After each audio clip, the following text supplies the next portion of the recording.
a 1/3 rule. If you have that burning desire, that passion, just think of it. Every time when you want something and you want it real bad, do you care if there is any rules? No, you go for it and you go for it hard. Now, there is no need for the 1/3 rule.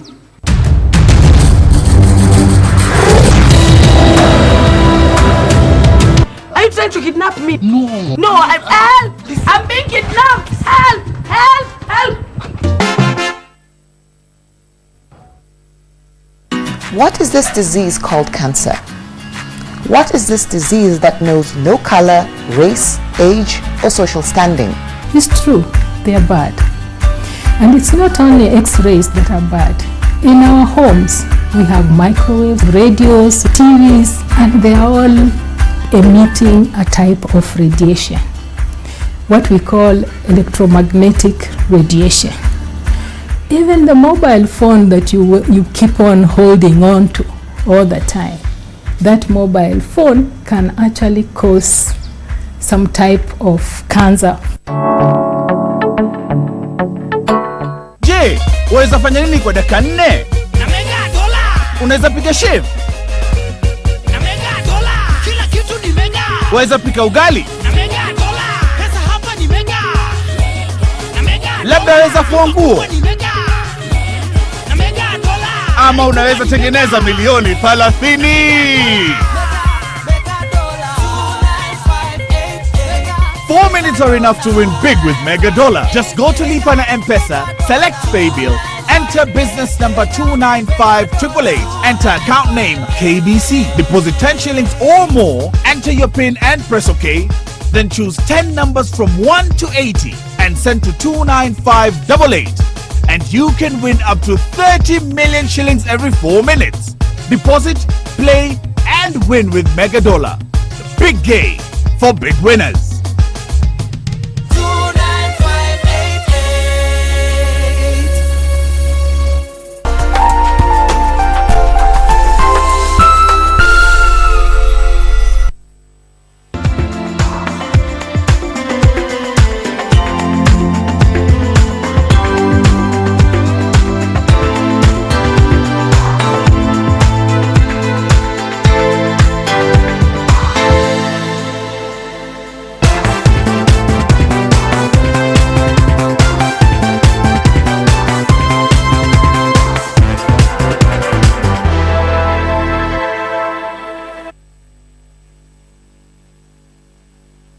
And thank you so much for joining us here on Channel 1 Lunchtime News on this 15th day of May 2018. My name is Brenda Zedarajido and the sign language interpreter on the bottom right of your screen is Steve Ndunde. On that note, Channel 1 Lunchtime News begins right now, and we begin with the latest research that was done by TIFA, which reveals that Nairobi Governor Mike Sonko has been ranked the worst performing governor among 3 governors in charge of the country's cities when it comes to service delivery. Now, this is according to a survey by TIFA carried out in Kisumu, Nairobi and Mombasa counties, which received the highest budgetary allocation. Now, the survey puts Kisumu Governor Anyang' Nyong'o as the best performing governor, followed by Mombasa Governor Ali Hassan Joho. The research conducted Mombasa and Nairobi counties failed in managing garbage collection, sewage and drainage and maintenance of the environment and feeder foods. The survey also revealed implementation of the government's Big 4 agenda could be in jeopardy if more effort is not put to realize the vision. And we're assuming, and we know the amount of money that they are receiving. This is a city performance.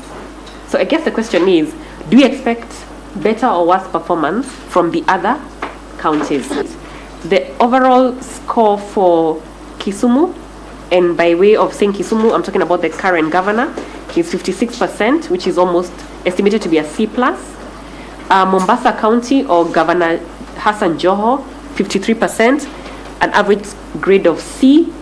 And then Mike Sonko, 44%, an average score of D+. Now what you're seeing, if you look at the trend for the green, which is Kisumu, we are seeing that Kisumu is performing better than Mombasa and Nairobi. I believe across nearly all the attributes, apart from feeder roads and the sewerage systems. So we can see, if we have to say anything, we can see Kisumu is ahead. Those 4 attributes are working for him. So it shows that in terms of service delivery, he seems to be very focused on delivering to the people of Kisumu. However, he's only been in office for a very short time.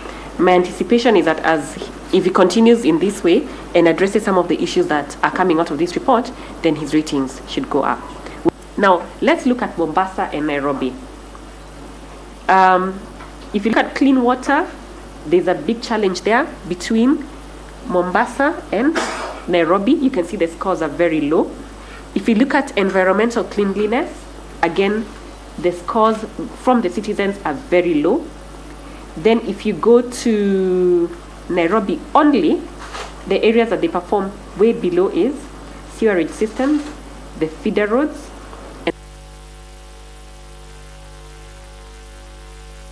Now, calls for support to flood victims continue to reverberate amid fears of possible outbreak of waterborne diseases in worst affected areas. And with the weatherman predicting sustained rains across most parts of the country, humanitarian agencies have intensified calls for donations, with over 200,000 people already displaced by the raging floods. Families displaced by ongoing floods across most parts of the country have received food and non-food items from the Qatari government, which will be distributed to flood victims whose lives have been destroyed by the heavy downpour that have continued to ravage various parts of the country. Qatar Ambassador to Kenya, Jabbar Al-Dosari, says that 31 metric tons of assorted food and non-food items, which include food, medicine, tents and blankets, amongst other emergency necessities, will help alleviate the suffering of the flood victims. This is coming, they show up our relations between Qatar and Kenya. We are as a brother, and we are pushing for our relation to be more stronger and more warm. And I want to assure them that it will reach the flood affected people in Tana River, in Garissa, in Kisumu, in Homa Bay, in Migori and many other places around the country.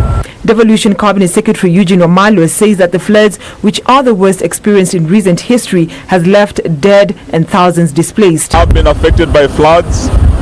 Some have lost their lives, others have lost their homes because of the floods. And we are therefore very, very grateful that our brothers from Qatar could have sent a hand of brotherhood to support the affected families. Kenya Red Cross Society Secretary General Abbas Gullet says the country has been hard hit by the floods and expressed hope that the donations will be used to ease the pressure in the humanitarian efforts. We hope to have them assigned to various parts of the country. As you are aware that 32 out of 47 counties have been in fact impacted by the floods. According to Gullet, 32 out of 47 counties have been affected by the ongoing floods. All right, now to a story that has been making headlines for close to 3 months, and that is the lecturers' strike, where the crisis facing public universities deepened after lecturers' unions rejected the latest 2017-2021 CBA proposal by the Inter-Public Universities Council Consultative Forum, saying it did not address the issues they had raised. Now, through the university's academic staff union, the striking lecturers on Monday dismissed the 1.75% basic salary increment that was to be spread across 4 years. Learning in all the public universities will come to be paralyzed after the lecturers' union WASU rejected the counter-offer that was tabled by the Inter-Public Universities Council Consultative Forum. Solidarity forever! Solidarity forever! The proposal offers a cumulative rate of 1.7% increment on basic salary over 4 years, translating to 0.435% annualized increment and 0% increment on house allowance. In a letter dated May 14th and addressed to the IPU-CCF chairman Paul Kanyari, WASU National Secretary General Constantine Wasonga said that the offer ignored the methodology used in generating the proposal, which includes review and analysis of local and international pay structures for universities. The lecturers have now asked the Labour Ministry consultators to issue the parties with a certificate of disagreement and refer the matter to the Employment and Labour Relations Court for determination. Solidarity forever. Currently, the highest paid professor takes home 248,898 shillings, while the least paid academic staff, an assistant lecturer, earns 82,037 shillings. UWASU wants the lowest paid lecturer to earn 195,000 shillings and the highest to take home 1 million shillings. The UWASU leadership is set to meet on Wednesday to escalate the strike. For Channel 1 Lunchtime News, I'm Emily K. Badi. Leaders drawn from West Pokot County have condemned the recent attack at Kapedo, where commuters on transit were shot dead by bandits. Led by West Pokot Governor John Lonyangapuo, the leaders took issue with a section of professionals drawn from the region who they accuse, of inciting people in volatile Turkana-West Pokot border. Following rampant cases of criminality along the Turkana-West Pokot common border, leading to the death of several people, leaders drawn from the region are now pointing an accusing finger at a section of professionals whom they claim are fanning violence by inciting local communities. Kwa heshima na heshima si utumwa, musikonganishe watu wetu. Musikonganishe watu wetu. Ulisaliwa utakwenda. Lakini Kapedo iko pale na watu wengine watasaliwa, tusikonganishe watu. West Pokot Governor John Lonyangapuo says long-lasting peace in the region requires collective efforts from the region leadership, even as he castigated the government for failing to take action against criminals engaging in banditry. Kama watoto wawili ni wakorofi, umeenda kupima juma ngapi na saa ngapi kwamba huyu ndio mkorofi zaidi kuliko hii?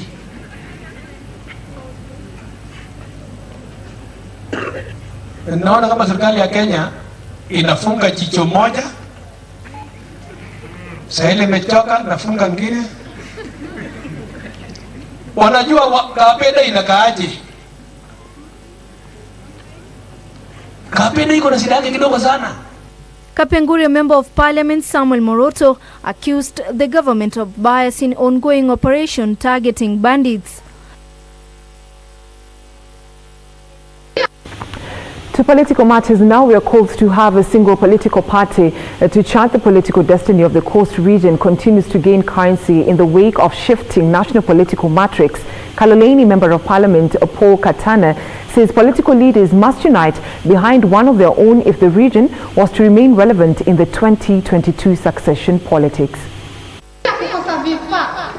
With President Uhuru Kenyatta set to complete his second and last term in 2022, succession politics have gained currency as political bigwigs position themselves for available positions. Lazima tujipange. 2022 lazima tujipange, tusitengwe tukapoteza wakati tena tukawa nje ya serikali. Lazima tujipange sawa sawa. Hatutakubali mtu akaunde serikali yake alafu sisi tuende kama ambaye tunaenda kuomba. Akileta mabati na mimi naleta makonge, hiyo nyumba tuijenge pamoja. Ndio tukikosana, akichukua makuti yake na mimi nachukua fito zangu, nyumba sitanguka. Hapo tutakuwa tunaheshimiana. And with the coastal region having no definite kingpin, political architects from the area are working overtime to have the region become a critical player in the succession politics. Hii mambo ya kututumia kama ngazi, wapwani mtutumie kama ngazi, mpande hapo juu, alafu mpige ngazi teke mbaki huko juu. Hiyo wakati umeisha. Not with this generation. Na shida ya mpwani si ati kwamba tunakosa chama cha kuwa wapwani twende njia moja. Kitu tunakosa ni umoja wa wapwani. Hiyo tu. Kaloleni Member of Parliament Paul Katana calling for unity among political leaders within the region, saying it was the only sure bet of enhancing their odds of determining who the next president will be. Katana saying that the region will continue to lag behind if it did not position itself at the heart of national politics by electing credible leaders who can well articulate the issues of the local community. Moja huo si ati nyinyi wananchi mna shida, ni sisi viongozi wa pwani ndio wenye shida. We are the problem. Na lazima tukubali, we should swallow our pride. Lazima tukubali kwamba kuna shida. Tuketi wa pamoja kama viongozi wa pwani, tupendane, tuangalie tutaenda namna gani. Shida ya mpwani haitatatuliwa na mtu wa bara. Shida ya pwani ni ya mpwani, na ni mpwani mwenyewe aketi aitatue shida yake. Right, 14 minutes past 1 p.m. on Channel 1 Lunchtime News. Allow me to take a short breather, but we still have a lot lined up for you, including sports and business later on with my colleague Regina Manyara Gitao.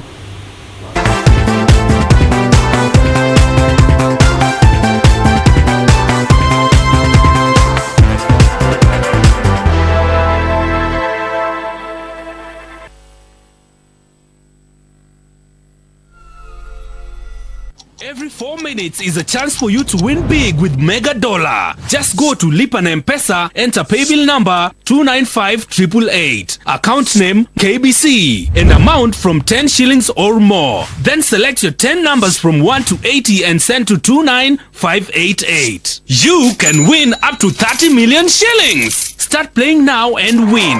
Mega Dollar. Big winners every 4 minutes. What is this disease called cancer? What is this disease that knows no color, race, age, or social standing? It's true, they are bad.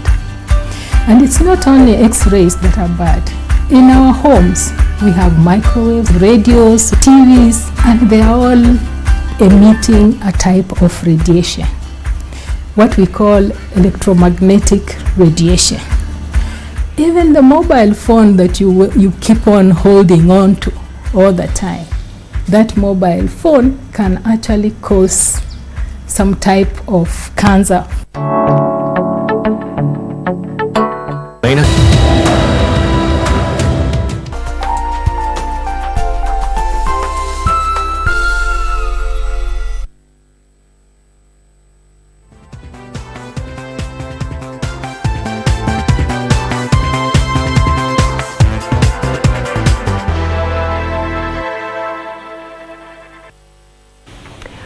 All right, thank you for keeping it. Channel 1 Lunchtime News, and to continue the bulletin, where police in Narok have begun investigations with a view of prosecution after 6 teenage girls in one school were reportedly impregnated. Narok North Children's Officer Pilot Haemba says the school's management alerted his office of the situation, prompting them to take the minors into their custody.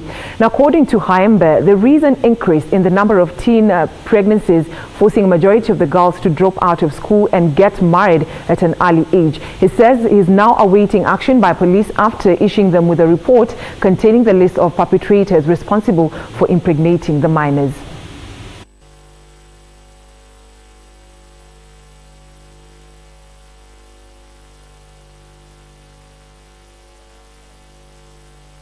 Kuenda paka kule Ngareta kwenye pahali penye ripoti ilitoka, na ofisa wangu kwa gari wakaleta watoto hao 6 paka hapa. Saa hizi tumechukua wale watoto baada ya kuweka records kwa vitabu zetu za watoto. Tumethibitisha kweli ni watoto wenye wako chini ya miaka 18, na tumepeleka kwa police station kwa ajili ya kuweka official complaint, kwa kitabu inaitwa OB, ili kuanzia hapo tupate sasa police waanze sasa kufanya uchunguzi.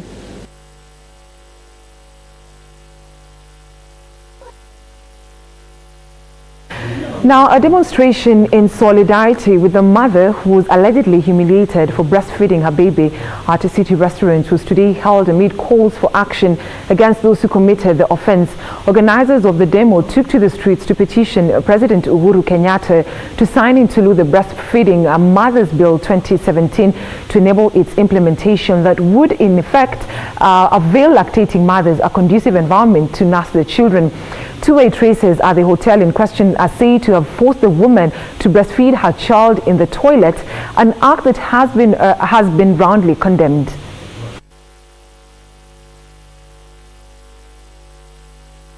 Waandike hapo kwa mlango, mama kona mtoto asikuje, ama watenge mahali watoto watakuwa wakienda kunyonyeshewa, mahali pasafi, mahali pazuri. Juu hata hospitali mama anakamwa matiti na anapatia mtoto.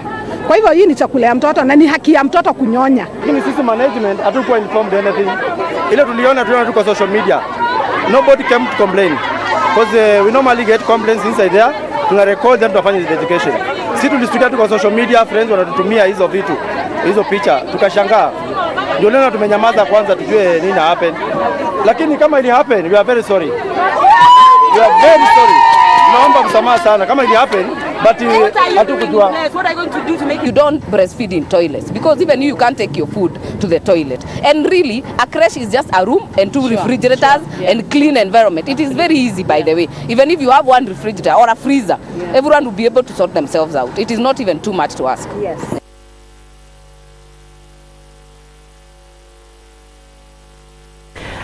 Right away from that story, a Narok woman representative, Soipan Kudate, has called on women groups qualified for affirmative action funding to take advantage of the funds to empower themselves.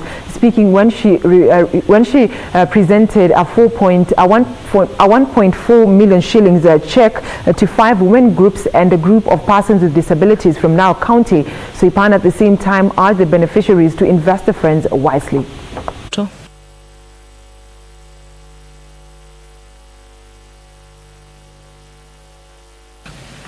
ya kuweza kuwasaidia kushikilia jamii zao katika kuelimisha watoto katika kazi tofauti.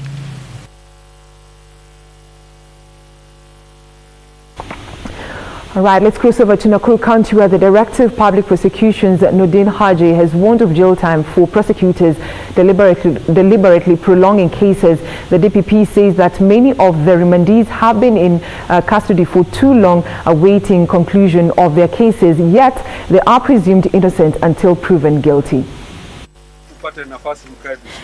Speaking at Nakuru GK prison during the launch of the second phase of the case review program, Nordin said it was unfortunate that lack of an integrated criminal justice system, slow trials and inadequate legal representations are some of the factors leading to backlogs, and therefore pledged to adopt strategic interventions to reverse the trend. Haiwezekani ya kwamba watu wanaletwa wanakaa bila kuhukumiwa na bila kufanywa mashtaka kwa ajili ya uzembe ya mtu fulani pahali anakaa, hajali ya kwamba watu wana haki. Hiyo hatuwezi kubali na hiyo lazima itasimama. He pointed out that the case review program is intended to identify gaps in the justice system with a view to identify best practices. The All for Justice project was initiated with the ultimate goal of enhancing access to justice through the speedy disposal of cases of remand prisoners, proposing feasible and practical strategies for ODPP to expedite the disposal of cases to ease prison overcrowding. The DPP assured Nakuru residents that his department is working in collaboration with the judiciary to implement alternative dispute resolution mechanism in order to enhance speedy disposal of cases, saying the process will be concluded on Friday. The Ministry of Labour and Social Protection has been challenged to consider the physically challenged and vulnerable groups in the cash transfer program. First Lady Margaret Kenyatta says such groups equally suffer unprecedented financial needs and require government's support. The First Lady was speaking when she officially opened a 2-day regional family conference in commemoration of this year's United Nations Family Day. Meanwhile, the Ministry of Labour is in talks with the National Health Insurance Fund to have senior citizens in the cash transfer program covered.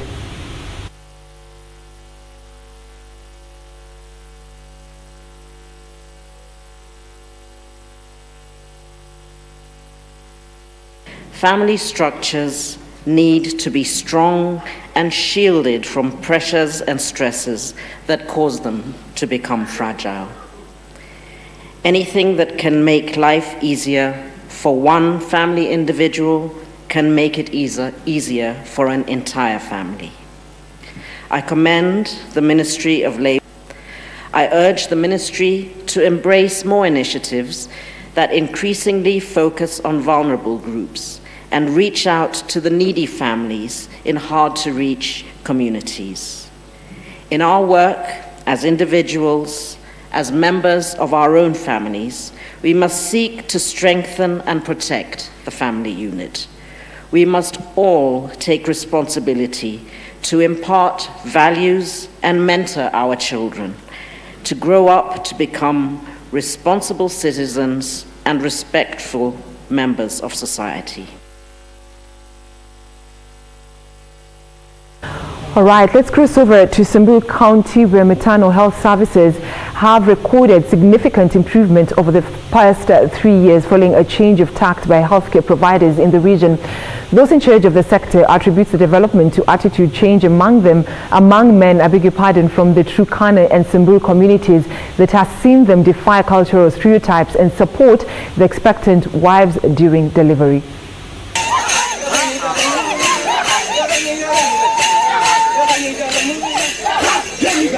It has been a long journey towards healthcare reforms in a region where culture plays an important role in shaping attitudes. But a novel concept that involves reaching out to men from the Turkana and Samburu communities and encouraging them to support their women during childbirth appears to be changing the narrative. The concept dubbed Uzazi Salama program has seen maternal health care record a 12% improvement over the last 3 years. It is a subject that is too close to Josephine Ekuru's heart, a resident of Kelele village in Marti area, Samburu North Sub-County, who says lives of mothers and their babies were previously lost in the hands of non-skilled traditional midwives. Lakini sasa tumejua kwa sababu samani sisi tulikuwa kina mama walikuwa wanasaa nyumbani, wanasimia, wanableed, wanapoteza maisha yao na watoto yao. Lakini kwa saa hii tumejua kusaa kwa hospitali ni muhimu sana. Na pia vile kusaa mtoto. Mtoto mama alikuwa akijifungua, mtoto hawezi nyenyeshwa, anapatiwa maziwa ya mbuzi. Lakini kwa saa hii mtoto akisaliwa ananyonyeshwa immediately kabla madakika 30.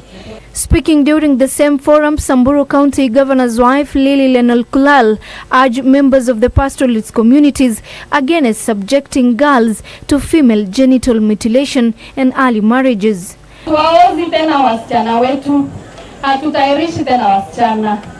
Tumekataa tukiwa wamama, tumesema hiyo kazi ilipitwa na wakati. Sasa ninawaambia tu tukatae watoto wetu wakufe wakiwa wadogo, tuwapeleke wachanjwe, tuhakikishe tumejifungulia hospitali. Reporting for Lunchtime News, I'm Kaltun Jama.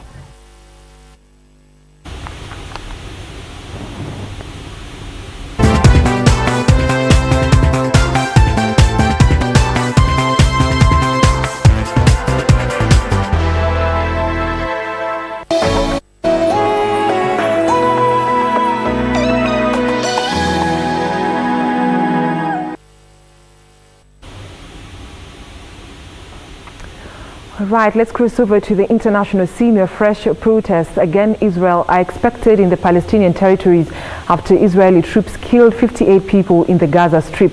This was as a result of the United States inauguration of the first embassy in Jerusalem that was met with resistance by the Palestinians. The situation remains tense a day after the United States government opened an embassy in Jerusalem.